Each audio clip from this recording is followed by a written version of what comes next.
Hello and welcome back, and I can't get enough of talking about The Challenge All-Stars Season 3, and I thought this could be a fun time to do power rankings each and every week after every single episode of The Challenge All-Stars 3. If you're unfamiliar with what power rankings are, I'm going to take a look at every single competitor. After every single episode, I'm going to take into account the way they finished the daily challenges, if they were in eliminations, were they sabotaged, what are their social, political, and strategical standings within the game compared to everybody else that's in the game still, and take all that information to decide whether that player has a ton of power in the game or the least power in the game. I think normally I'm going to try to get these power rankings out on Saturdays, so be on the lookout for episode 3's power ranking this coming Saturday. I wanted to get episode 1 and 2's power rankings done before episode 3, so that's why it's coming out on a different day than Saturday. It's coming out on a Tuesday. And also, I'm going to be putting out the power rankings as an audio-only version on my podcast, The Challenge War of the Words podcast. Before we get into the power rankings, let's talk about the players that have been eliminated. At number 12, we have Cynthia and Tyler, who were eliminated in episode 1. And then coming in at number 11, we have Latyrian and Melinda, who were eliminated in episode 2. Now let's get into the power rankings. And at number 10, down at the bottom of the power rankings, and I think it comes at no surprise to anybody that I have Cyrus and Tina at number 10, both of whom did not do well in either daily challenge in episode 1 or 2. Cyrus got last place at 12th, and Tina got second to last at 11th. And then in episode 2, a rough estimate of Cyrus getting 8th place. It's really tough determining where people placed in the daily challenge in episode 2. So you had to go by the heats. People got 20-minute time penalties, and then where everybody ranked afterwards. So I kind of eyeballed it, looked at some of the edit, and tried to figure out around 8th place. I have Cyrus finishing up that daily challenge, and Tina got DQ'd and came in last place. Tina so far has seen 2 eliminations, Cyrus 1, and the worry part is that if you see an elimination early, it's just that much easier for people to say your name later on in the game. So that's where my worry is, and that's why I have Cyrus and Tina down at the bottom. They don't have a ton of power, and unless they start winning into power, they could be facing into more eliminations as the season progresses. But coming in at number 9, just ahead of them, I have Mark and Ronnie. Both did lower in the episode 1's daily challenge, and again, an rough estimation, I have Mark coming in 5th place in episode 2, Ronnie coming around 7th place. Mark has seen elimination. Ronnie is coming in after a long hiatus of not being on the challenge. The last season she's been on was Gauntlet. I do think that she has stronger ties than what the edit is showing us, but just going off of the edit, Ronnie has talked about nobody's talking to her about strategy, which could be a red flag, meaning she could be seeing an elimination at some point where people are like, hey, let's send in Ronnie because she hasn't seen an elimination. She has to quote-unquote earn her stripes, even though she's a 2-time champion. But then again, Mark is a 2-time champion, and he was sent into elimination just like that in episode 2. Unless we see some changes with these 2 players of Mark and Ronnie, I have them at the lower end and possibly seeing an elimination sooner rather than later. Coming in at number 8, and it hurts me to say this, I have Darrell and Nya. Both players we have seen very minimal in the edit thus far, which could be a good thing or a bad thing. Really, I have Darrell down here because he didn't seem pretty enthusiastic about episode 2's daily challenge. Yes, he got what I think is 9th place. There was only 3 guys that got the 20-minute time penalty. It was Darrell, Wes, and Latyrian. It wasn't a solid performance from Darrell in that episode, and we haven't seen a ton of him in the episode, so it's hard to see where he actually lies within the house. He still is a fantastic competitor, but in last week's episode 2, when Kendal was like, I'm going to save Kellyanne and Kellyanne only. I mean, she only named Kellyanne to want to save, when we know Kendal and Darrell are very close with one another. So Darrell's name not being brought up to be saved at all from anybody in the authority in episode 2 is alarming. Nya, on the other hand, got 9th place in episode 1's daily challenge, got around 6th place in episode 2. She had a pretty strong showing. She did have a 20-minute time penalty, which is very surprising. Her one strong bond seems to be Jordan. I think she is a physical threat, and no woman wants to go up against her in elimination. So that could be her saving grace in this season. But as for now, I don't think that she has a ton of power. She needs to win into power to get that power. So at this point, I don't think that she has a ton of power. I think who she's working with, which is Jordan, has a ton of power, which in turn helps her. Coming in at number 7, I have Derek and Jemmy. Derek finished around 7th place in both episode daily challenges, meaning he's pretty much middle to lower middle of the pack. And then Jemmy had a strong finish in episode 1, but had a terrible finish in episode 2. She did incur a 20-minute time penalty, and I believe that if Tina didn't DQ from episode 2's daily challenge, Jemmy would have been sent into the elimination as the last place finisher. Yes, she finished before Kellyanne. Yes, Kellyanne was freaking out, but Kellyanne finished right behind Jemmy, but Kellyanne did not have a 20-minute time penalty for not being able to kick down her ball from her box. Jemmy was. So I think Jemmy would have went straight into the elimination. Jemmy is socially connected with pretty much everybody in the house. I don't think she has an enemy in sight. And so I think that Jemmy is a strong competitor socially. I don't know about physically. Coming in at number 6, I think it's going to be a surprise to everybody, but I have Nehemiah and Kendal. Nehemiah I have up here because I think he is the strongest out of all the guys that have not won into power yet. I see him as a middle of the road type of player until he can get into power and start making power moves. He has not won a daily, but he's performed pretty solid, getting 5th place in episode 1 and then finishing roughly around 4th place in episode 2. Then we have Kendal on the other side. She got 10th place. She was not doing very well in episode 1's daily challenge, but she got 1st place. Now, I know what you might be thinking. Why in the heck is Kendal in 6th place if she won the 2nd episode's challenge?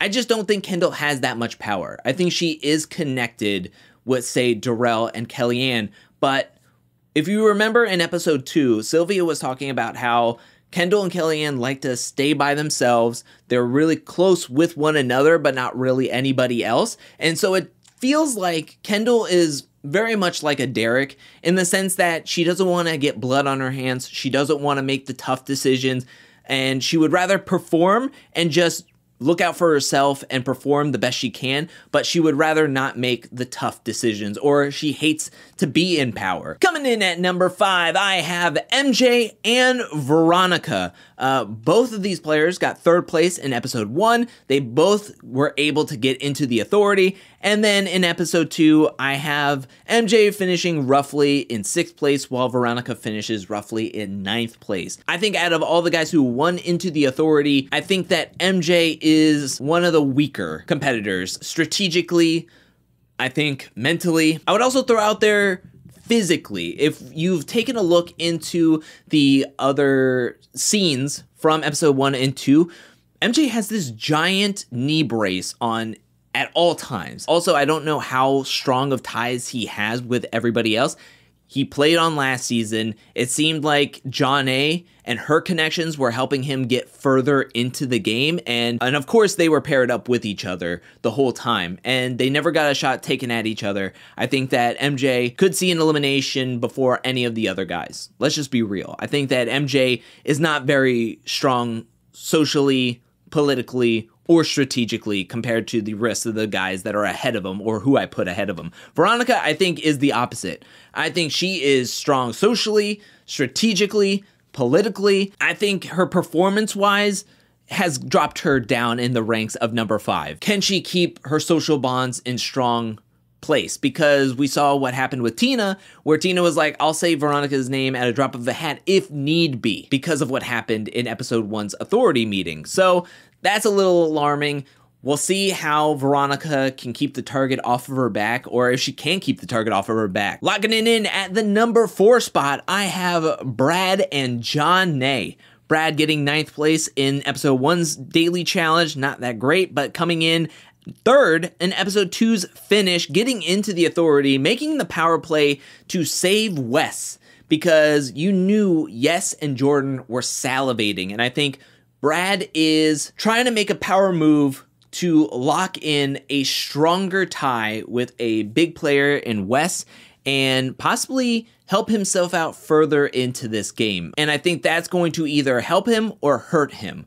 But as of right now, I think it's going to help him. And I also think that he is a huge physical threat. He needs somebody strategically and politically to help him through the game. Jonna, on the other hand, very disappointing in the first episode's daily challenge with 7th place, but coming in strong with 2nd place. This is Jonna's 3rd straight All-Star season. Yes, she's coming off of a win of last season. That could be a target on her back. It has not produced a target yet. And I think Jonna just knows how the social game works, her social bonds work. I think I have her in 4th place because of the finish that she had in episode 1. And also the target that she's coming in with. I'll be surprised if her winning last season isn't brought up and her going into elimination possibly sooner rather than later. It depends on where the lines are set in the game and what happens when things get real messy. Like, we already know that Yes and Wes are going to get messy. Then their alliances are going to get messy, and it's going to be who's getting caught up in which line and which line starts to take over this game. Coming in at number 3, I have Jordan and Kayla. Very solid performances thus far. We have in episode 1, Jordan getting 6th, Kayla getting 5th. In episode 2, you have Jordan getting 2nd and Kayla getting 3rd.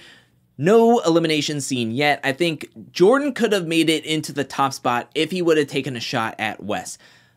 This would have been a perfect shot at Wes if they really wanted to take it. Not being able to take that shot or persuading everybody to take that shot could have been a very big missed opportunity, but we're still very early on in this game. Jordan says he wants to see Wes in the finals. And I mean, we saw what happened when Jordan went up against CT and Derek. He won. And that's some pretty strong competition. So I don't think Jordan fears anybody, but if he wants a better pathway to the final and up these power rankings, he's going to need to make some big shots at the bigger players that are ahead of him. And then we have Kayla on the other hand.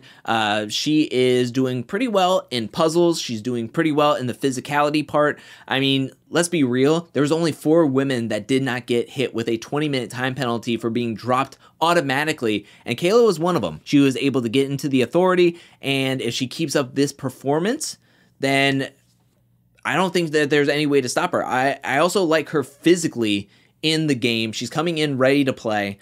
So I believe that Kayla is number 3. Let's move into the number 2 spot.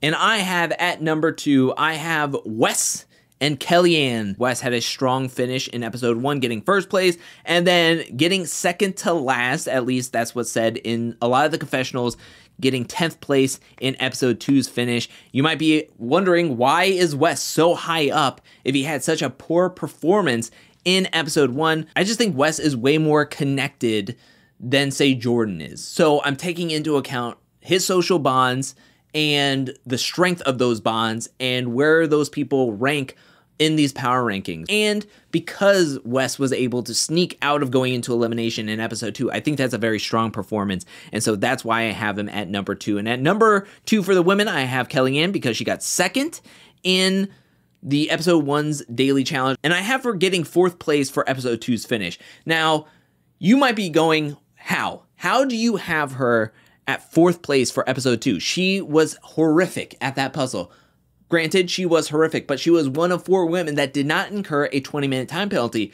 Because of those 20-minute time penalties were added on, because of the edit, because of the different heats, it's hard to figure out where everybody finished on the daily challenges in episode 2. Yes, KellyAnne finished last in her heat, but she did not incur a 20-minute time penalty. We have no idea how long that puzzle really took for her to finish up. Sylvia could have finished up in, say, 25 minutes. Add in the 20-minute time penalty, 5 minutes to get to the dock and then fix up the puzzle, it could be 25 minutes, while KellyAnne, even though she took longer than Sylvia, could have had an accumulation of 30 minutes to put together her puzzle. So even though her puzzle took her so much longer than everybody else in her heat, she could have finished with a pretty decent time because she didn't incur that time penalty. So I do think that she finished roughly 4th, 5th, or 6th in that challenge, roughly in the middle of the pack. So I would say that she got 4th place in that challenge, which gives her a good average finish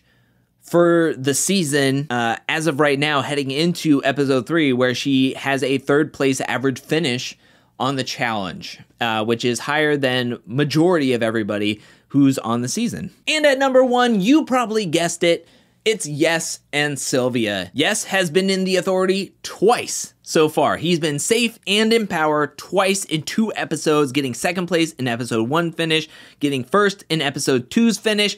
Need I say more?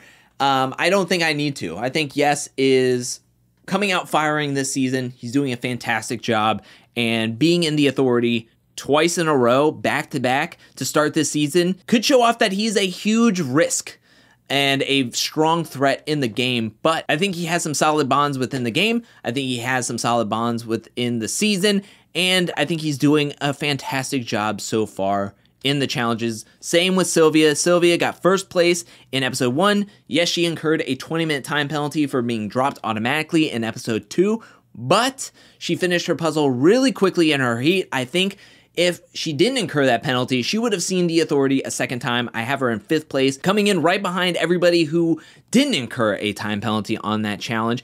So that gives her a fantastic average placing so far on the challenge season. And I think that with this power coming in early on the season, I think Sylvia is able to move and groove within the house. I think she is rather underestimated by all of the competitors that is alongside with her, and I think she is more connected than what the edit is leading on. So right now, I think it's no doubt that Yes and Sylvia are number 1 ranked power rankings for the Challenge All-Stars Season 3. But that is it for the power rankings for this week. What did you think about my power rankings? Let me know down in the comment section below. Do you agree with my power rankings? Do you disagree? And if you disagree, let me know your power rankings. I want to know where you have everybody placed, and who do you think is the most powerful man and woman in the game, and who do you think is the least powerful man and woman in the game, and everybody in between. Let me know anything and everything you think about this season of All-Stars so far down in the comment section below. While you're down there, hit that like and subscribe button. I want to give a special shout out. Thank you to everyone who supports me over at patreon.com/angelcakevids. Thank you so much for your generosity. Thank you for your support. I really, really appreciate it. And thank you everybody who watched the video up to this point. I really, really appreciate you. Thank you again for watching. I'll be back really, really soon with more Challenge All-Star content, more challenge content, more content in general. But until then, peace.